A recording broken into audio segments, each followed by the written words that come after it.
Welcome to the Rethink and Return podcast. My name is Jason Shepard. Every week, we rethink things and return to God's original intention and His design.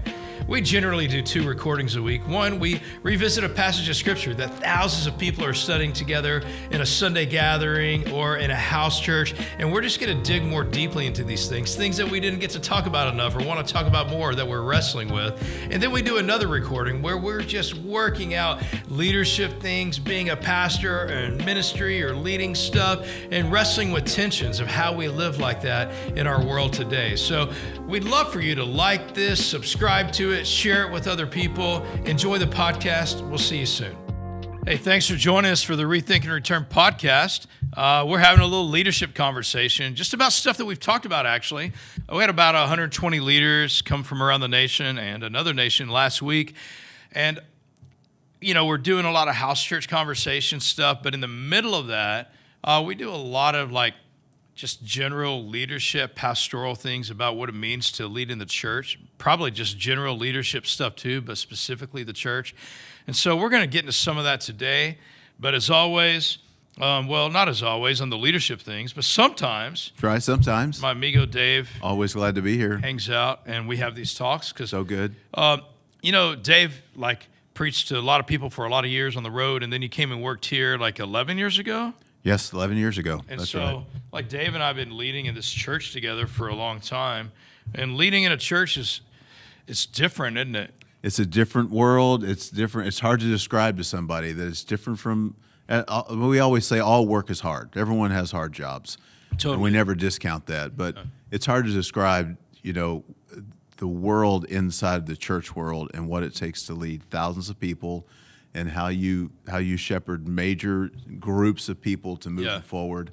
And I remember, I wish I'd been here since the beginning, but I've been here for a lot of stages, a lot of seasons we've been through. And sizes. And a lot of sizes for sure.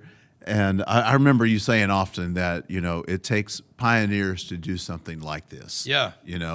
And what does that mean when you say that to, maybe we have people watching that want to plant a church or they're somewhere in ministry and they're just trying to figure out how you get any traction and where that starts from. And I think it's probably wrapped up in this idea of what a pioneer is, why it takes a pioneer, and what exactly does that mean?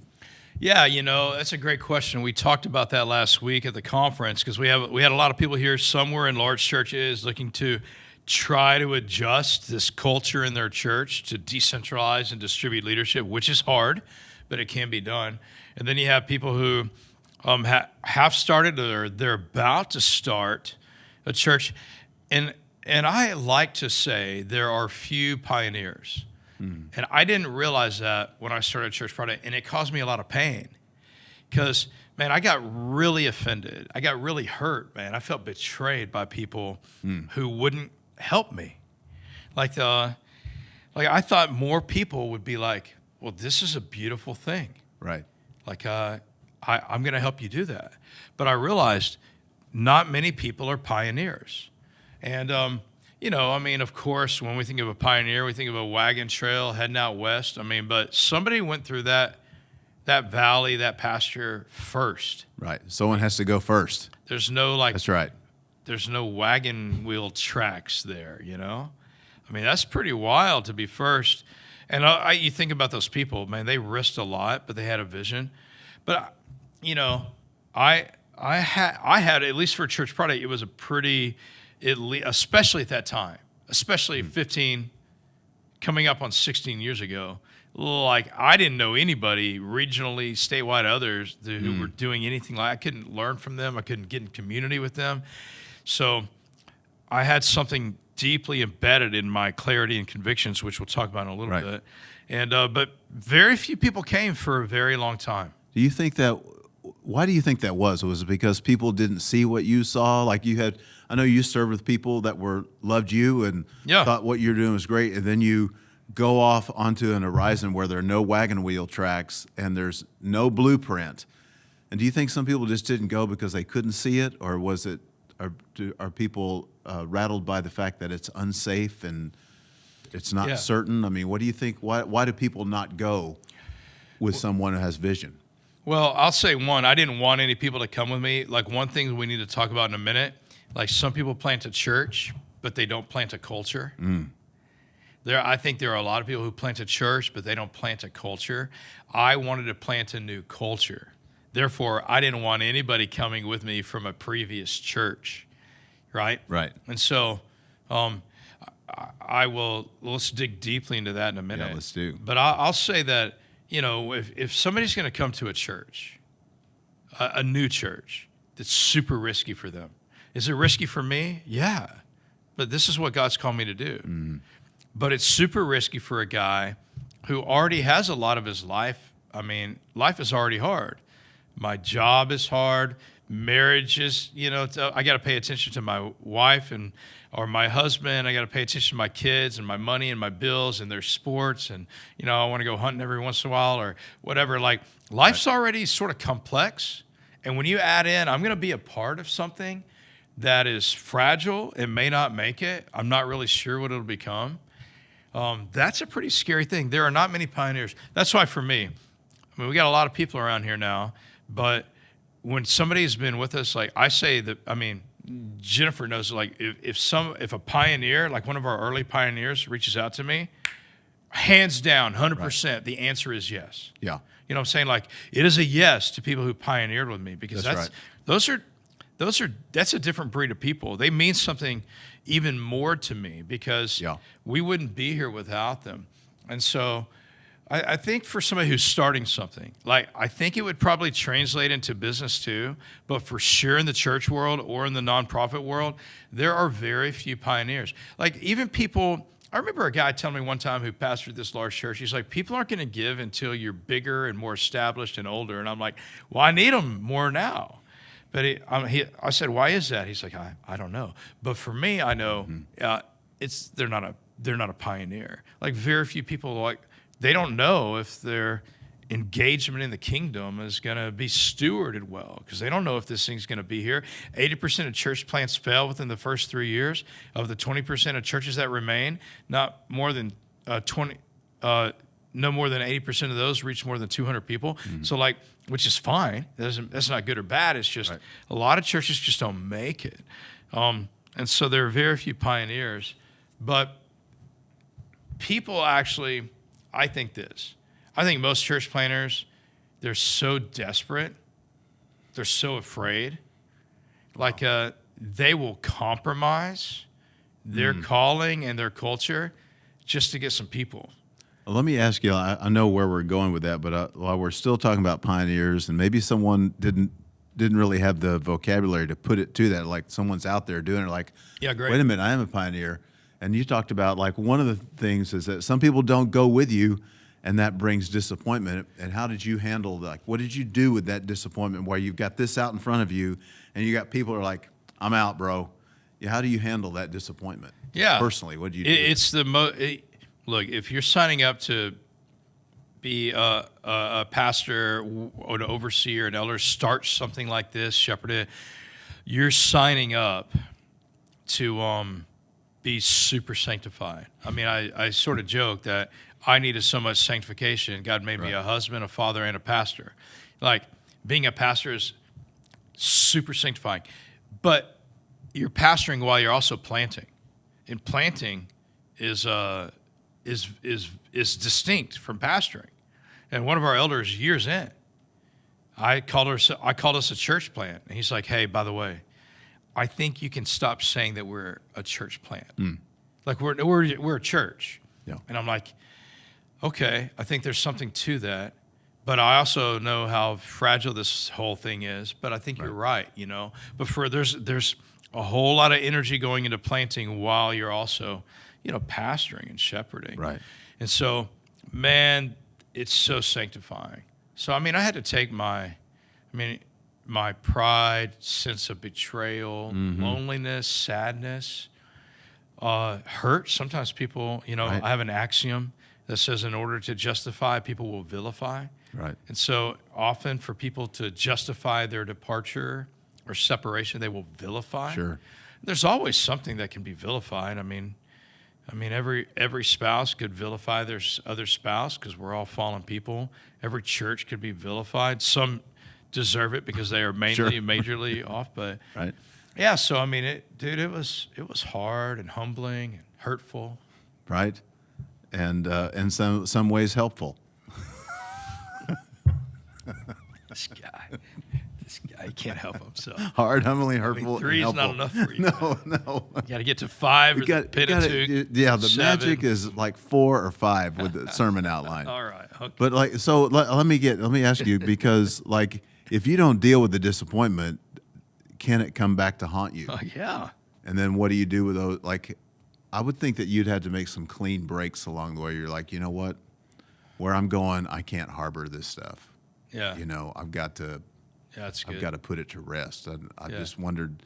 I'm sure people want to know how you do that. You know, where you don't let it get under your skin and go, you know, I'm going to get back at these people, or I'm going to show them, or, you know, whatever. Like the proclivities for revenge, I think, a lot of times, especially when you get disappointed by friends, is something that every leader has to try to work through that.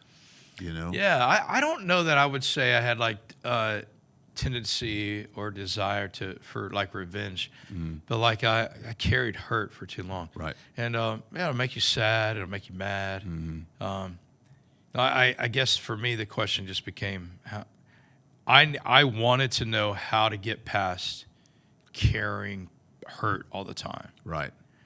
And so I needed to frame it in some way. So like, that's good. When I realized I keep carrying this hurt, and it's hurting other things. Yeah.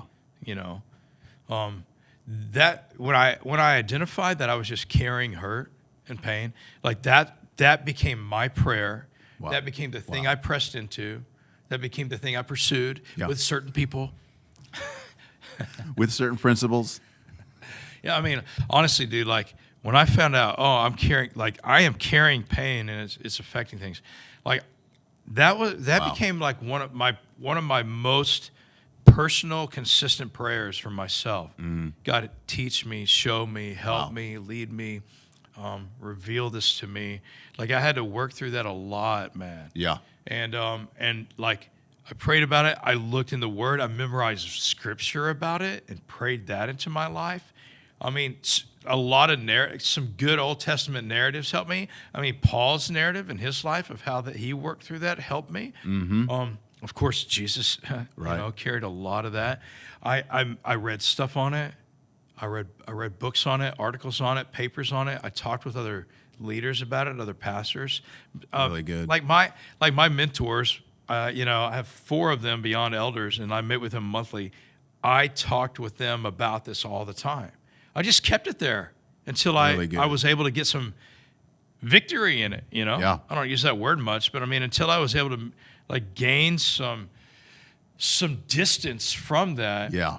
And I don't know that anybody, I don't want to become impenetrable against pain, but I definitely don't want to be carrying the weight of it daily. Because if I'm carrying that, I'm carrying it into my house in a little bit. That's right. And I'm going to carry it to my time with my kids.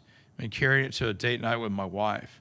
And that will cause a lot of pain for a lot of other people. And so I would say if somebody's dealing with this, really good, man. Like make that the thing. You just know the Holy Spirit wants to, and what? The Spirit of God's going to press into pride.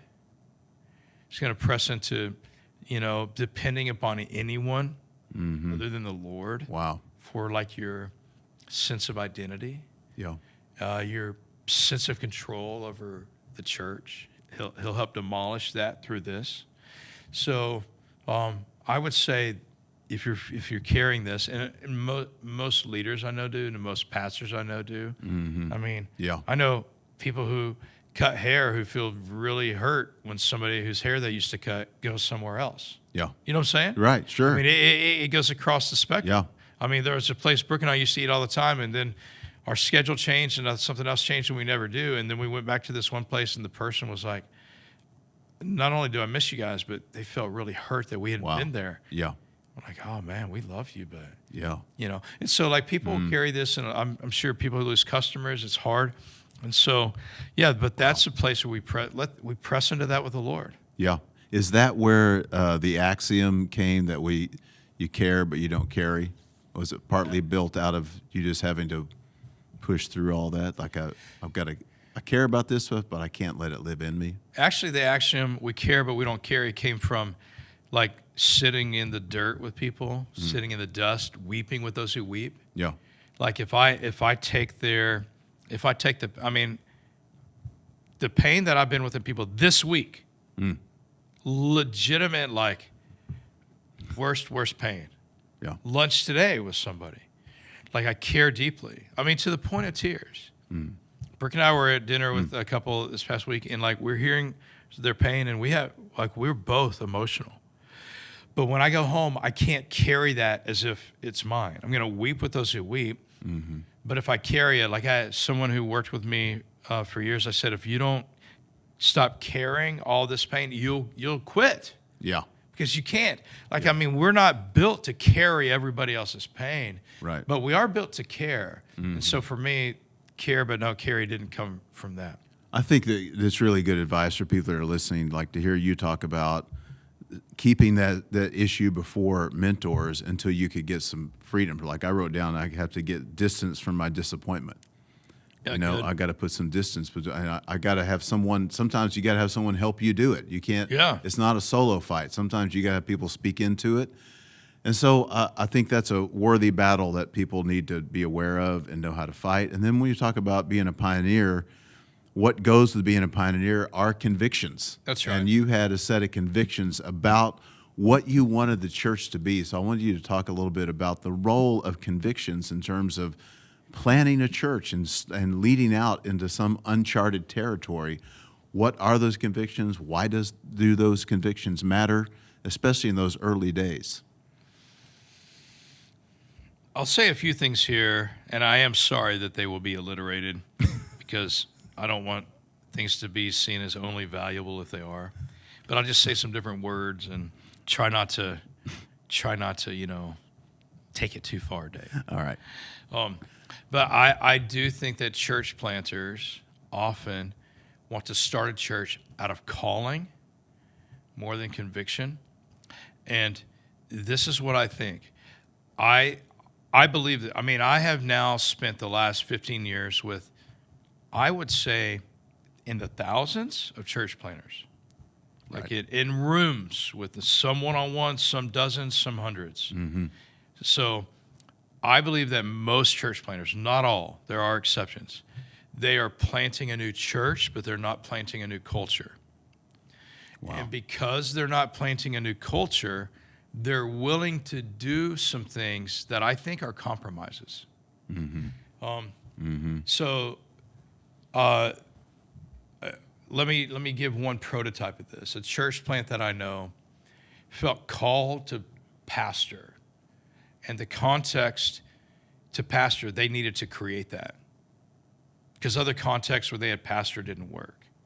So they created context to pastor, and for them that was, I feel called to pastor, other contexts haven't worked for me, therefore I'm going to plant a church. But because I'm not planting a new culture, of course every church has subtle cultural differences, but because I'm not planting a new culture, I'm just planting a church, they will do things that for me are compromises. For example, I'll invite people from the place where I pastored before. For me, that's a super compromise. They'll do things that I think are compromises and you can plant a church. And I think almost anybody can plant a church if you're willing to compromise those things. Wow. But if you plant a church out of convictions, more than calling, because I have calling and convictions, but most people have a calling and not new convictions. Therefore, they're not planting a new culture.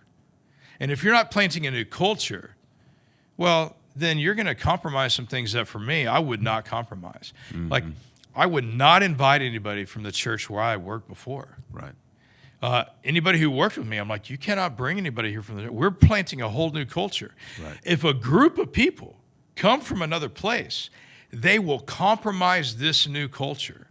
I don't want a group of people coming from a place where I was before or a place where they were together and come here because they're going to bring a new culture. Individuals can come in here and get grafted into this new culture. But if they're connected from another place, that culture will compromise the culture that I feel very convicted about.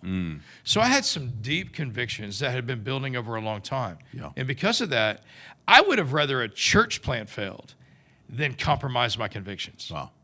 Yeah. And so I'm like, I'm not gonna start a church that doesn't adhere to these convictions, bringing any people from another place where I was or a group of people from that place. That's going to challenge those convictions for sure. You'll have a culture that you don't want. And I would wake up a couple of years from now and go, we got a church plant and we got a church, but it's not the one that I want to pastor. I see that happen a lot, Dave. Yeah. Well, I do too. I see that. And I think that, when you're talking about being a pioneer, I think the only other option, if you're not going to be a pioneer and have convictions, the only other category you can fill in the church plant is to be a copycat. Yeah. You're just going to rip somebody else's culture off and rip someone else's ideas off and try to recreate it. Yeah. And I think what I hear you saying is that convictions create the culture and convictions create the vision. Not that, you always say we don't lead with vision, we lead with values. That's right. Right. And I want you to talk a little bit about that, because I think people need to wrap their head around this idea that you have to, as a leader, you have to know what you're convicted about. It can't just be, I'm going to do whichever way the tide leads me. All of this has nuances, because, of course, everybody who plants a church is going to say, well, I feel very convicted about this. But it is actually almost the exact same thing everybody else is doing. Right. I mean, it really is. Right. And I guess that's not bad, except church is not working in America. It's just not working. Right. The way that we've been doing church for a long time is statistically, verifiably, obviously not working. Right.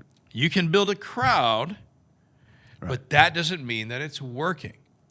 Because we have people who do not know what they believe. We have people who do not ever make another disciple. Yep. Right? I mean, people are not living by biblical convictions. They're not making other disciples.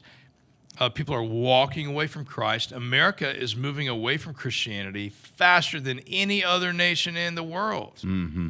And so, there are other nations that are less Christian, but the descent is more rapid here than anywhere else in the world. Right. And most church plants I know, they're literally doing the same thing that they came from, that everybody else was doing before. Right. And that's why for me, the name of the podcast is Rethink and Return. That's right. The whole idea for me was, let's rethink this by returning to a biblical ecclesiology. That's why when I sit down with a pastor and be like, tell me why you're doing what you're doing, why you're saying what you're saying, let's open our Bibles and do it. Most of them would be like, I don't need my Bible. I can explain to you out here why it's happening. But I'm like, no, I think we need to return to, can I tell you, and everybody's going to be like Acts 2:42, everybody can say their church fits there. But when you really get into breaking down a model of church, the way that church was worked, I'm going to distribute pastoral leadership, and we're going to decentralize it away from somebody, right? That's all the stuff flows through the sacred place and the sacred priest, right? I mean, I just see very little rethinking and returning going on. I see a lot of replicating. That's right, right. That's Dave's in heaven today, bro. 3 R's. Dave's in alliteration heaven. I wish there was a scoreboard that we could just keep track of alliteration today. Well, I think you can go back and watch it. Dave will go back and we need a counter in the lower. Ding, That's right.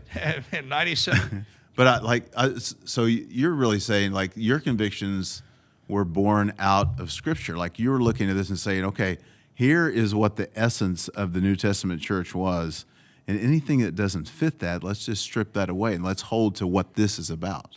Right? Convictions have to be born out of Scripture and not just out of, well, let's do whatever's working for somebody else. Man, look, I love, one of the things that relaxes me is just entrepreneurial leadership, business stuff. When I'm not doing all my other stuff, I just enjoy, I like getting on my tractor and listening to a leadership podcast, an entrepreneur stuff, digging deeply into what was somebody thinking when they started the thing they're doing. Yeah.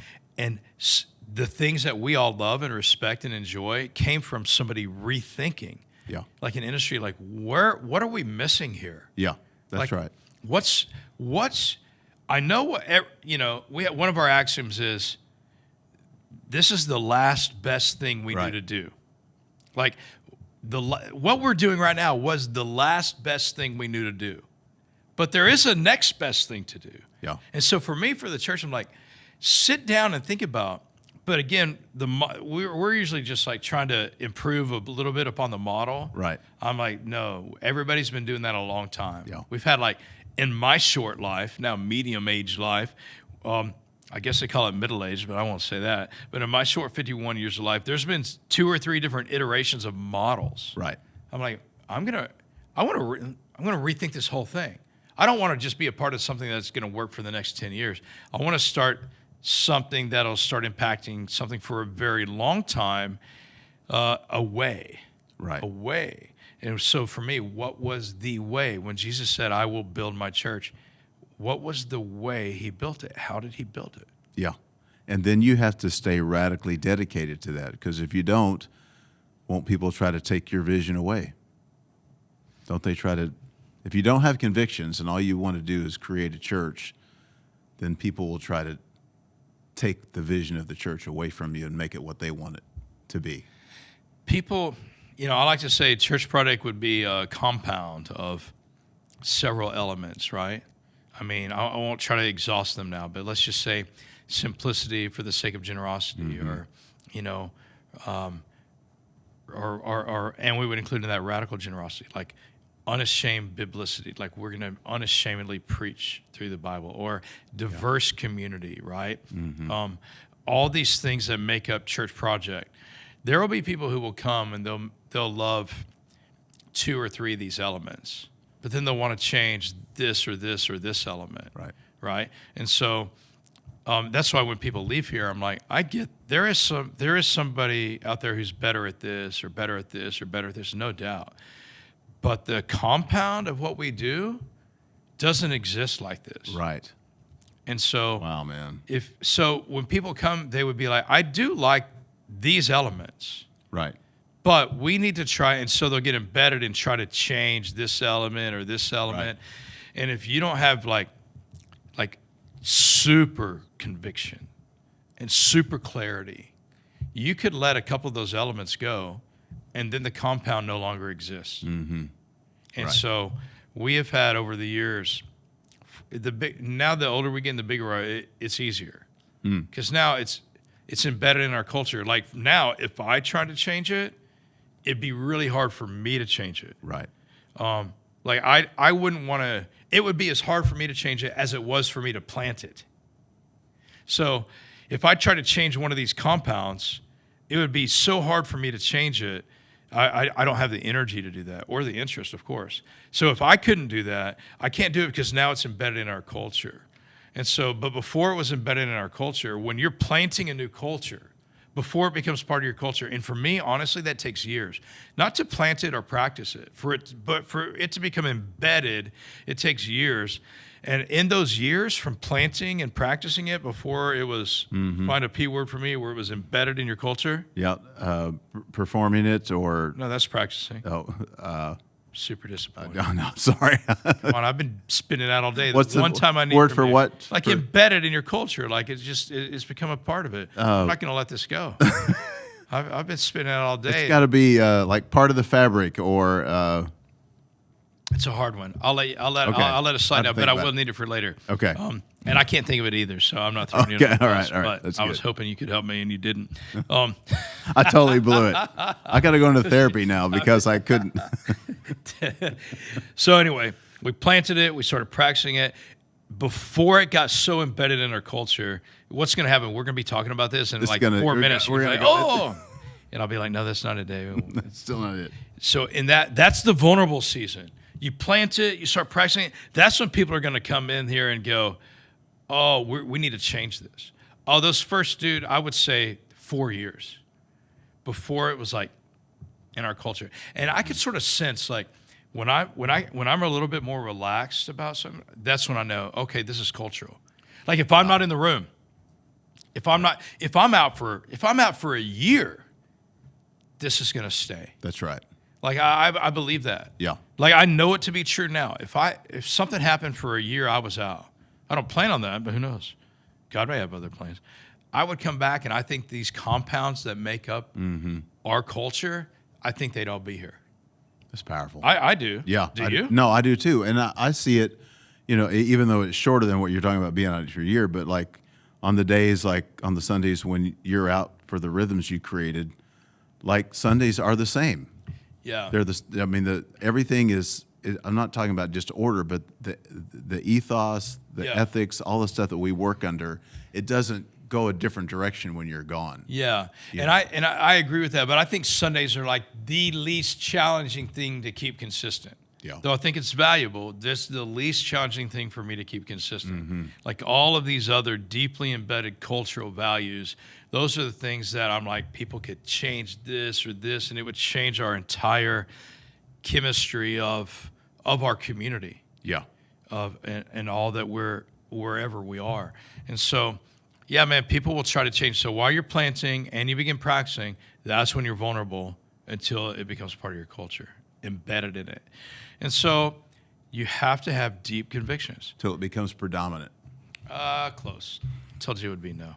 If it was there, we would either one of us. You would know. All right, now stop. Okay, I want to ask you a question about this because we're talking so much about, being a pioneer, having convictions. Convictions create culture. And I would think for some guys that if they're weak in their convictions about what church is supposed to be and how they're going to reflect all that, that it would be easy to be seduced away from it, especially by people with money.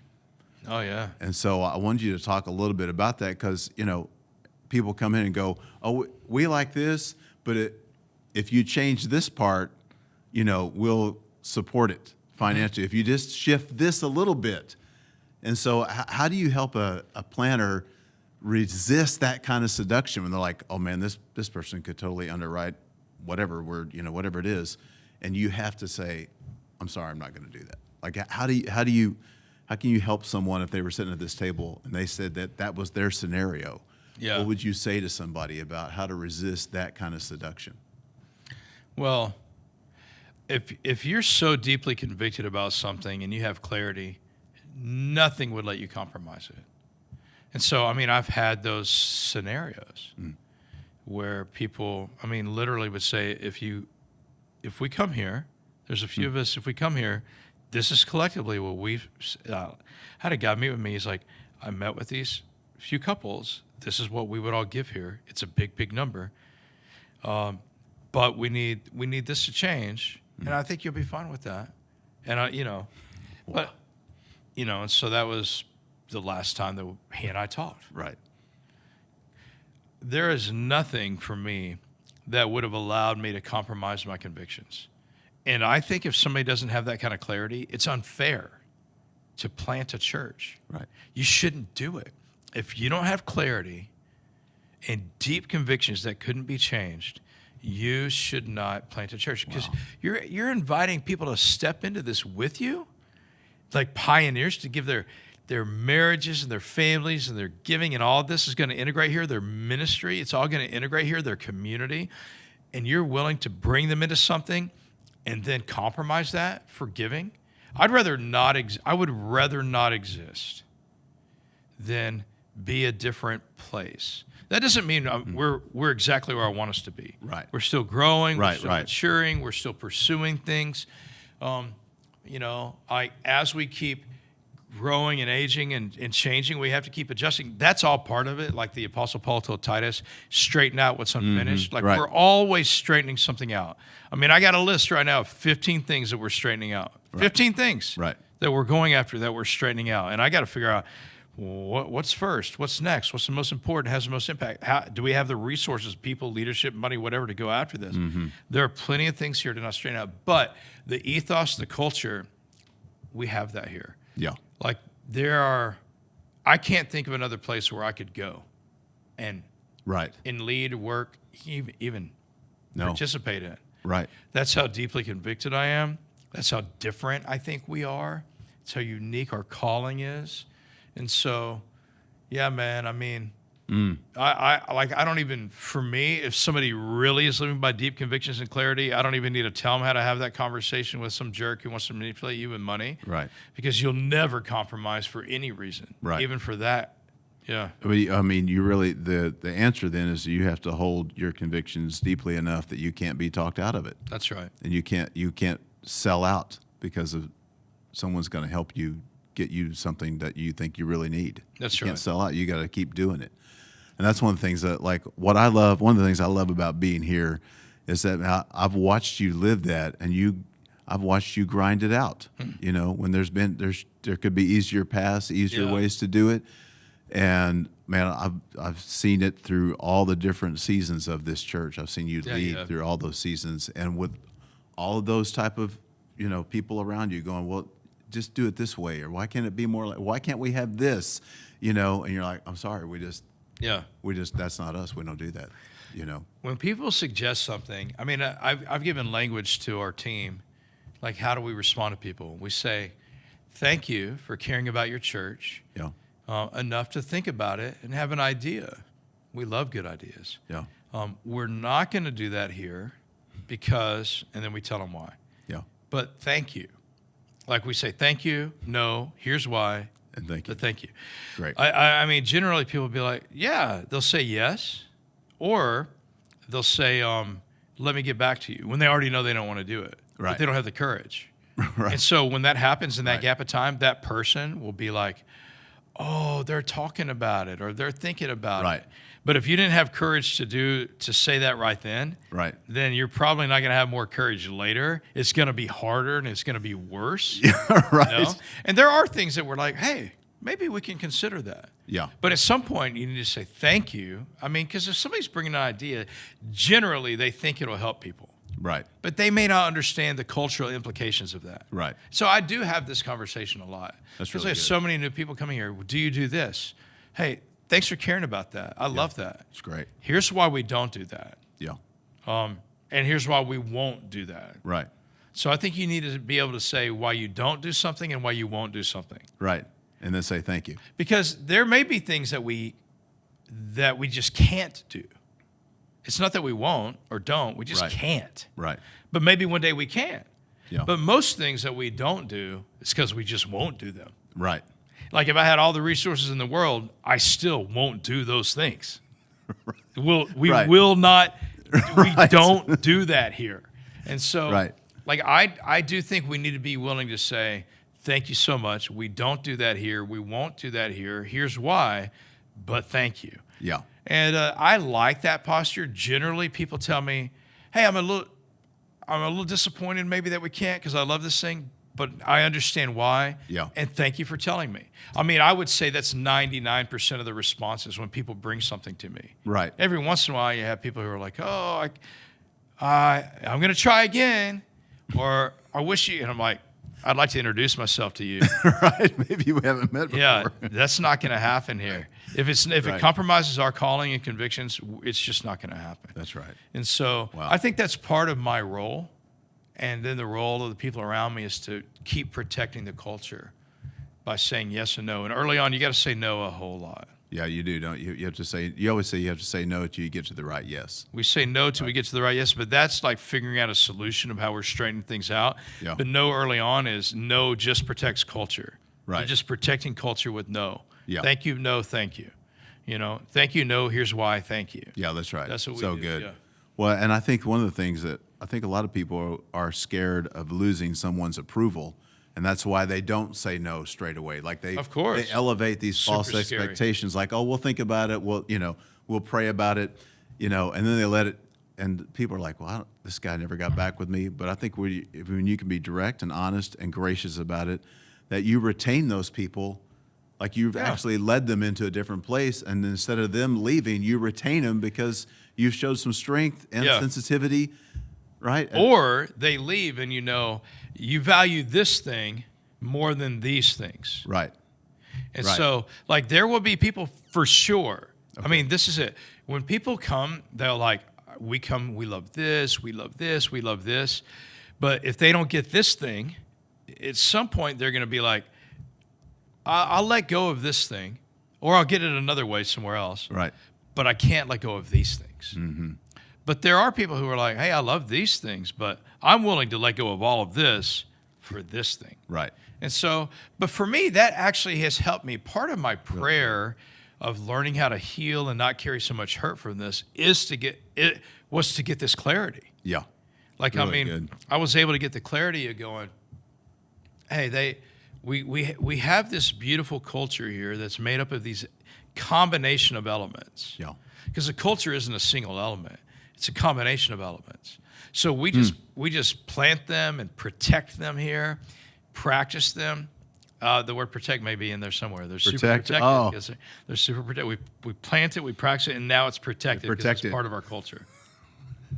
Come on, dude. We need one more. You're the king. We got to get to 4 now. I feel pretty good. No. I'm a triad, dude. The Trinity, Church Project, Biblical, Simple, Relevant. Come on. Protected.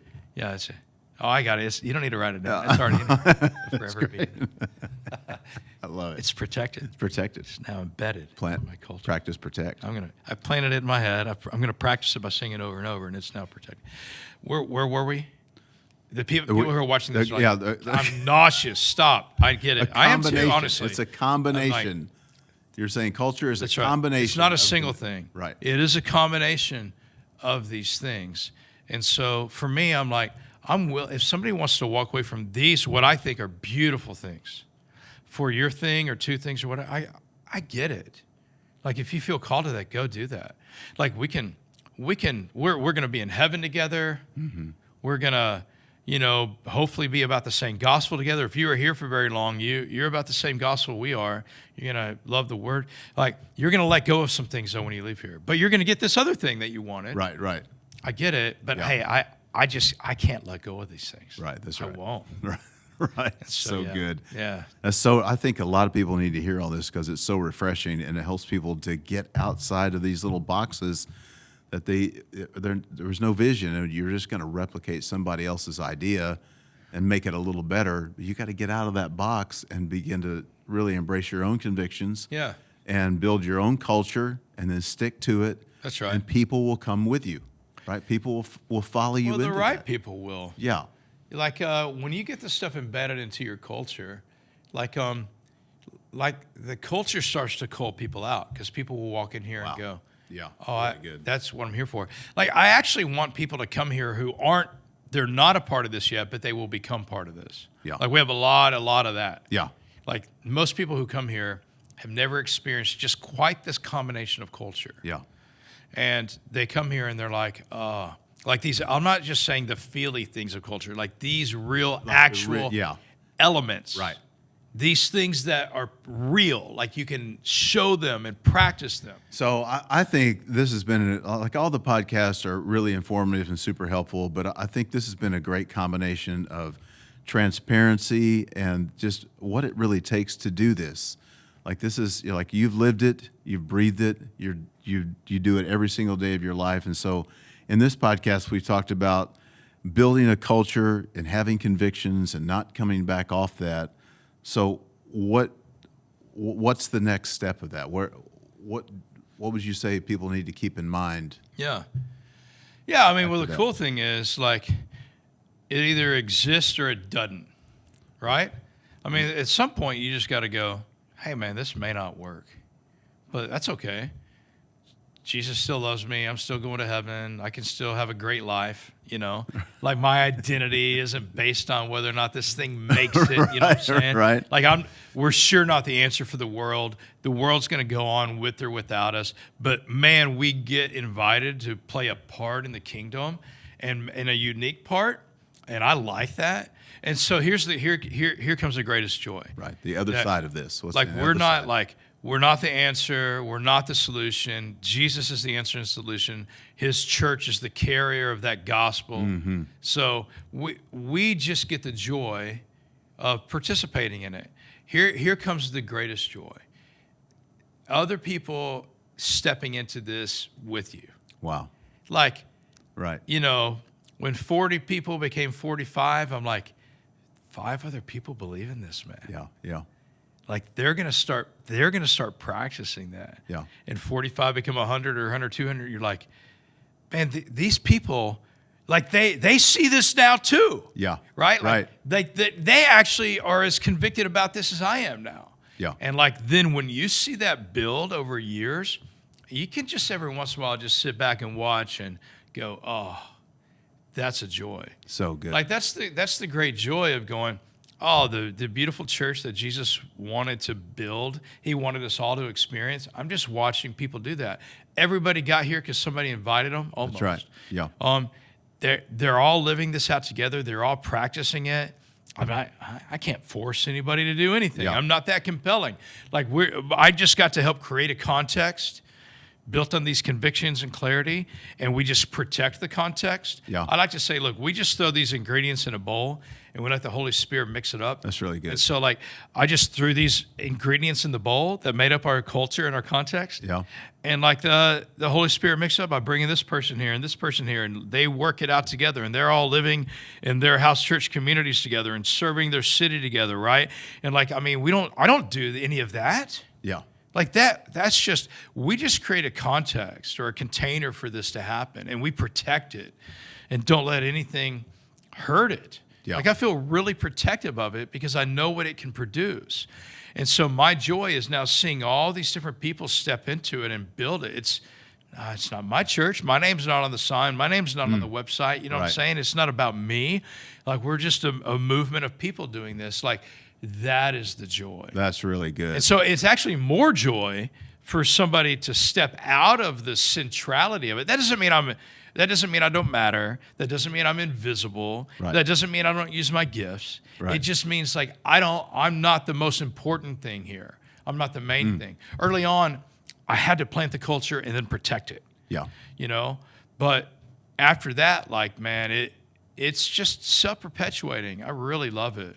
And so there's a lot of fun to be had, a lot of freedom. Yeah. If you can stick through it. I mean, I think this is a good place for the podcast because you got to help people not lose sight of the end goal.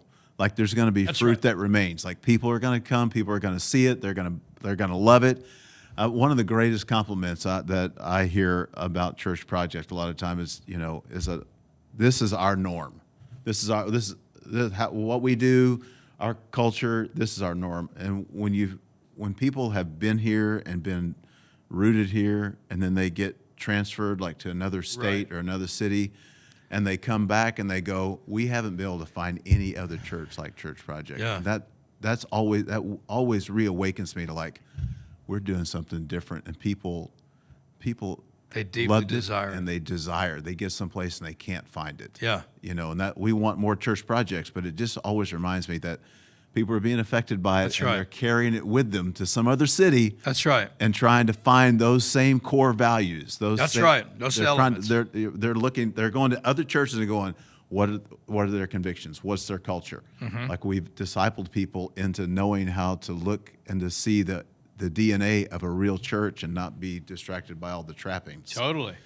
So. Yeah, and I mean, our hope is that they'll go there and plant. So, like, if you're listening to this and you're somewhere else, but you've been a part of here, right. Like, I like to tell people, maybe God sent you there to help plant this. And we want to help you. And by the way, that's how we have church projects in other places where just one couple moved there. One family moved there from here. Yes, all right. And so, I mean, how many hundreds and hundreds of people have been here and then they moved to other cities and states? Yeah. And I'm like, and then they'll come back and visit and they'll say that. Yeah. But I'm like, let us help you. Right. Like, I like to say we don't plant churches, we help people plant churches. Because for me, planting a church would be raising up people, sending them over there. Like, that's not necessarily sustainable, though sometimes it's successful. But for me, it's like wherever God's sending people, wherever he picks them up. I mean, he picks water up from the ground by evaporation and gathers it in a cloud and moves it somewhere and drops it. Right. He's doing the same with people. He'll pick people up and move them for school or job or whatever else. So good. And I'm like, he determined the exact time and places where you would live. So if he put this in you here, I think he did it for a reason. So wherever you are, reach out to us through churchprojectnetwork.com. That's right. Or whatever, however you can find it, churchproject.org, go to the top right network, whatever. But like, we're helping people literally. I mean, we have like 100 in the queue that are waiting on our thumbs up. We're working with them, and we're planting a lot of churches this way. We are. Man. And a lot of people see the need for it, and they're willing to give their life for it. That's right. Go to your city, plant a church, carry these convictions, and super cool. Become a church of house churches. That's right. Man, I love this conversation. I do too. Do it all day long, but we can't, and I need to sincerely apologize to the people who are listening for our just vomiting alliterations today. Like, I'm trying to alliterate my apology now. Right. But that wouldn't be really fun. It's too much. I'm sorry. Hopefully we won't do it again. It just happens. I do want to say, though, before you close it, that when you talk about, you have to plant a church, practice, it has to become pervasive, and then you protect it. Okay. That's my that last. may work. That That's may it. work. I'll wrestle with that. Okay. You got me to 4. Now go ahead with your apology. Yeah, I'm sorry for Dave. And a little bit for me. Hey, if this podcast was helpful to you, great. If it wasn't, stop watching. But if it did help you, here's what you can do. You can like it, you can subscribe it, you can share it with other people. We're on a lot of different platforms. It's helping some people. I hope so. If not, I'm having a good time. Hope you have a good week. You are loved. See you soon.